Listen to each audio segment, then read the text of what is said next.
আজকের যে বিএনপি তারা তাদের শত্রু দ্বারা পরিচালিত হচ্ছে। বিএনপি ঐতিহাসিকভাবে তাদের শত্রু এবং মিত্রকে চিনতে তারা ভুল করেছে।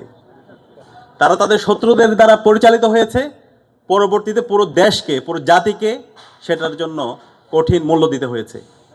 এবং আজকে আমরা দেখতে পাচ্ছি জুলাই বিপ্লব পরবর্তী বাংলাদেশে যে ঐতিহাসিক সুযোগ এসেছে, যে সংস্কারের, যে রাষ্ট্র প্রকল্পের, যে নতুন বাংলাদেশের, সে বাংলাদেশ ব্যাহত হওয়ার মূল কারণ হচ্ছে আজকের যে বিএনপি তারা তাদের শত্রু দ্বারা পরিচালিত হচ্ছে।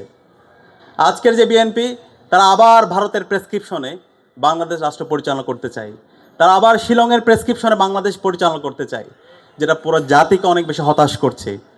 তো আমরা বিএনপিকে অনুরোধ করবো, এখনও সময় আছে, আপনারা সংশোধন হন। আমরা চাই এই জুলাই বিপ্লবকে আপনারা ধারণ করবেন এবং এই জুলাই বিপ্লবের আকাঙ্ক্ষাকে ধারণ করে এই নতুন বাংলাদেশ বিনির্মাণ করবেন। এই শত্রুর প্রেসক্রিপশনে যদি আপনি পরিচালিত না হতেন, তাহলে তো এই রাষ্ট্র সংস্কারের যে অধ্যাদেশগুলো আছে সেগুলো তো বাতিল করার কথা না। গুম প্রতিরোধ ও প্রতিকার যে অধ্যাদেশ, সেটা বাতিলের যৌক্তিকতা আমাদেরকে একটু বলেন। এখন পর্যন্ত বিএনপির ইলিয়াস আলী গুম অবস্থায় আছে, এখন পর্যন্ত সুমন ভাই গুম অবস্থায় আছে, অসংখ্য রাজনৈতিক নেতৃবৃন্দ তারা গুম অবস্থায় আছে। তাহলে যে রাজনৈতিক দলগুলো, সরকারি দল, বিরোধী দল, বর্তমান সংসদে যারা আছে, সবাই গুমের ভিকটিম, তারা কিভাবে আবার নতুনভাবে গুম প্রতিরোধ এবং প্রতিকার অধ্যাদেশ বাতিল করার সেই দুঃসাহস দেখাতে পারে? আমরা একই সাথে দেখতে পাচ্ছি মানবাধিকার কমিশন অধ্যাদেশ বাতিলে তারা সুপারিশ করেছে। বিচার বিভাগকে স্বাধীন করার জন্য এবং বিচার বিভাগকে শক্তিশালী করার জন্য যে বিচারক নিয়োগ প্রক্রিয়া এবং আলাদা সচিবালয় গঠনের যে অধ্যাদেশ, সেটা বাতিলের জন্য তারা সুপারিশ করেছে। সাংবিধানিক প্রতিষ্ঠানগুলোকে আরও শক্তিশালী করার জন্য যে অধ্যাদেশগুলো আছে সেগুলোকে বাতিলে তারা সুপারিশ করেছে।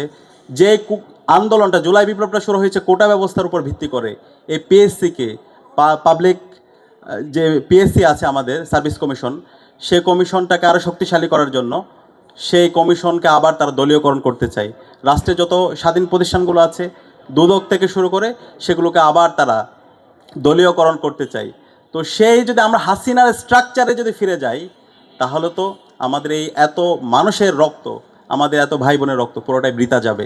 সুতরাং আমরা জুলাইয়ের প্রজন্ম বেঁচে থাকতে এই বাংলাদেশে আমরা সেটা হতে দিব না। বাংলাদেশ গত 55 বছর জুড়ে আমরা একটা আনসিভিলাইজ স্ট্রাকচারের মধ্যে দিয়ে গিয়েছি।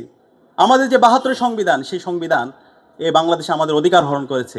এবং আজকে আমাদের অবাক লাগে, আজকে বিএনপির যারা মন্ত্রীরা আছে, মির্জা ফখরুল থেকে শুরু করে, সালাউদ্দিন থেকে শুরু করে, এবং বড় গলায় যিনি কথা বলছেন পার্থ সাহেব, আমরা তাদের যখন আগের বক্তব্যগুলো দেখি এবং বর্তমান বক্তব্য যখন মিলাই, আমরা তাদের প্রতারণার রাজনীতি দেখতে পাই, আমরা তাদের দ্বিচারিতার রাজনীতি দেখতে পাই। তাদের আমি অনুরোধ করবো, আপনারা একটু আগের যে বক্তব্যগুলো দিয়েছেন সেগুলো একটু শুনবেন।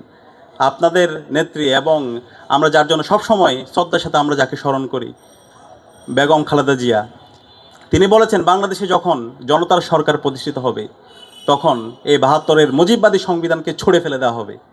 এবং আমরা আশা করেছিলাম সেই ছুঁড়ে ফেলে দিয়ে আমরা নতুনভাবে রাষ্ট্র প্রকল্প বিনির্মাণ করব। এবং সে সংস্কারের জন্য আপনারাও কথা বলেছেন, আপনাদের রাষ্ট্র সংস্কারের জন্য 31 দফা দিয়েছেন।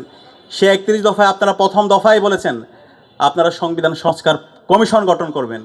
কিন্তু আজকে নির্বাচিত 2/3 মেজরিটি পাওয়ার পরে আজকে আপনাদের কথার সুর, আপনাদের গলার সুর পরিবর্তন হয়ে গেছে। আপনারা সম্পূর্ণ দ্বিচারিতামূলক আচরণ করছেন। সুতরাং আমরা আপনাদেরকে অনুরোধ করব, এই শহীদদের সাথে আপনারা প্রতারণা করবেন না। যেই জমিনে শহীদদের রক্ত পড়েছে, সেই জমিনে ইনসাফ বিজয় হবে ইনশাআল্লাহ। এবং যারা শহীদদের সাথে গাদ্দারি করবে, শহীদদের সাথে যারা প্রতারণা করবে, তারা ধুলোর সাথে তারা মিশে যাবে। আপনারা হাসিনা থেকে শিক্ষা নেন। এবং আপনাদেরকে আমরা এইটাও বলছি, আপনারা যদি হাসিনা হতে চান, আপনারা হাসিনা হতে পারবেন না। সে হাসিনা হওয়ার যোগ্যতা আপনাদের নাই। এবং যে জুলাই বিপ্লব হয়েছে, সেই জুলাই বিপ্লব কারা করেছে? ইতিমধ্যে আমাদের আলোচকরা চমৎকারভাবে আলোচনা করেছেন। বাংলাদেশের জেনজিরা করেছে, তরুণরা করেছে, 16 বছর আন্দোলন করেছেন, ঈদের পরে আন্দোলনের কথা বলেছেন, বারবার ব্যর্থ হয়েছেন, বারবার প্রেসক্রিপশনের রাজনীতি করেছেন, নেগোসিয়েশনের রাজনীতি করেছেন। কোনো একজন আন্দোলন শুরু হওয়ার আগেই আমরা দেখতে পেয়েছি আমাদের যারা নেতৃবৃন্দ ছিল, সে নেতৃবৃন্দ তারা আপোষকামিতা করেছে। কিন্তু সর্বশেষ আমাদের ছাত্ররা রাজপথে নেমে আবু সাইদ তার 2 হাতকে প্রসারিত করে, শহীদ ওয়াসিম, শহীদ আলী রায়হান, শহীদ মুগ্ধ, শহীদ শান্তরা তাদের জীবনকে উৎসর্গ করে আজকে আমাদেরকে আজাদি এনে দিয়েছে। এবং তারা যখন রাজপথে নেমেছিল, তারা ফ্যামিলি কার্ড, কৃষক কার্ড, এই কার্ড, সেই কার্ডগুলো নিয়ে তারা রাজপথে নামেনি। তারা বলেছিল আমরা রাষ্ট্র সংস্কার চাই। তারা বলেছিল রাষ্ট্র মেরামতের কাজ চলছে, সাময়িকভাবে অসুবিধার জন্য দুঃখিত। আজকে এই রাষ্ট্র মেরামতের জন্য, এই আমাদের রাষ্ট্রকে নতুনভাবে ঢেলে সাজানোর জন্য, ফেসিবাদী কাঠামোকে বিলুপ্ত করার জন্য যে জুলাই সনদ হয়েছে, এবং জুলাই সনদে আপনারা ঐক্যমত হয়েছেন, এবং আপনাদের প্রস্তাবের ভিত্তিতে গণভোট, এবং গণভোট আগে হওয়ার জন্য আমরা প্রস্তাবনা দিয়েছিলাম, রাজনৈতিক দলগুলো প্রস্তাবনা দিয়েছিলেন, তখন আপনারা বলেছেন না একই দিনে হতে হবে, এবং একই সময়ে একই নির্বাচন হলো, একই অধ্যাদেশে নির্বাচন হলো, জাতীয় নির্বাচন এবং গণভোট নির্বাচন। সেই নির্বাচনে 70% দেশের নাগরিকরা তারা গণভোটে হাঁ-এর পক্ষে তারা মতামত দিয়েছে, সংস্কারের পক্ষে তারা মতামত দিয়েছে, এবং সে অনুযায়ী সংস্কার পরিষদ গঠিত হওয়ায় ওখানে শপথ নেওয়ার কথা ছিল, এবং 180 কার্যদিবসের মধ্যে এই সংস্কারগুলো এবং অধ্যাদেশগুলো বাস্তবায়ন করার কথা ছিল। কিন্তু আজকে আমরা তাদের বিভিন্ন ধরনের তাত্ত্বিকতা শুনতে পাচ্ছি, তারা আমাদেরকে হবস লক রসুর গল্প শোনায়। এই ধরনের দ্বিচারিতার রাজনীতি এখন চলবে না। আমি স্পষ্টভাবে বলি যে জুলাই বিপ্লব জেনজিরা করেছে, তারা আগামী বাংলাদেশে আরও 50 বছর তারা বাংলাদেশে থাকবে। আপনারা কিন্তু চলে যাবেন, যে বুইরা জেনারেশন আছেন, যে মুরব্বী জেনারেশন আছেন, আপনারা কিন্তু চলে যাবেন। এখন আপনারা কি চান আপনারা ঘৃণার পাত্র হিসাবে থাকবেন, নাকি আপনারা চান আপনাদেরকে সারা জীবন শ্রদ্ধার সাথে স্মরণ রাখবে? আমরা শহীদ জিয়াকে শ্রদ্ধার সাথে স্মরণ রাখি, আমরা মরহুমা বেগম খালেদা জিয়াকে শ্রদ্ধার সাথে স্মরণ রাখি। আমরা চাই তাদের থেকে আপনারা শিক্ষা নেন, এবং আপনারা যে কথাগুলো বলেন এটা নিজের পায়ে কোড়াল মারা। আপনাদের জন্ম হয়েছে গণভোটের উপর ভিত্তি করে। আজকে আপনারা এটাকে সাংবিধানিক বাধ্যবাধকতার কথা বলছেন। আপনাদের কথাগুলো আপনারা একটু শুনবেন। আপনাদের কথাগুলো শুনে সুস্থ মানুষ না, পাগলও হাসে। সুতরাং এখনো সময় আছে, আপনারা দ্রুত সময়ের মধ্যে এই অধ্যাদেশগুলো বাতিলের সুপারিশ করেছেন, তা থেকে আপনারা জনতার যে দাবি, শহীদদের যে দাবি, শহীদদের আকাঙ্ক্ষার আলোকে এই সংস্কার জুলাই সনদ বাস্তবায়ন করেন, এবং জনগণের যে ম্যান্ডেট সে গণভোটকে আপনারা মেনে নেন, এবং মেনে নিয়ে সবাইকে সাথে নিয়ে একটা নতুন বাংলাদেশ বিনির্মাণ করেন। এটা খারাপ লাগে আমাদের জন্য, আমি শেষ করছি, যে এত রক্তের পরেও 55 বছরে এত রক্ত দিয়েছি, জুলাই বিপ্লবে আমরা এত রক্ত দিলাম, এরপরে এসে আবার আমাদেরকে পিছনের রাজনীতি নিয়ে আমাদেরকে আবার ডিবেট করতে হচ্ছে, কথা বলতে হচ্ছে। ভাই, এখন তো আমাদের কথা বলার কথা ছিল নতুন বাংলাদেশ বিনির্মাণ করার জন্য।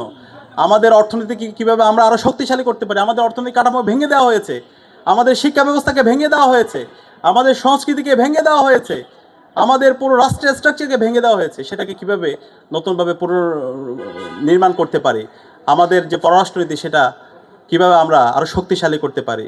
কিন্তু আজকে আবার সে পিছনের রাজনীতির দিকে আমরা যাচ্ছি, এবং সেগুলো নিয়ে আমাদের কথা বলতে হচ্ছে, যেটা আমাদের সবার জন্য একটা কালেকটিভ ফেইলিওর।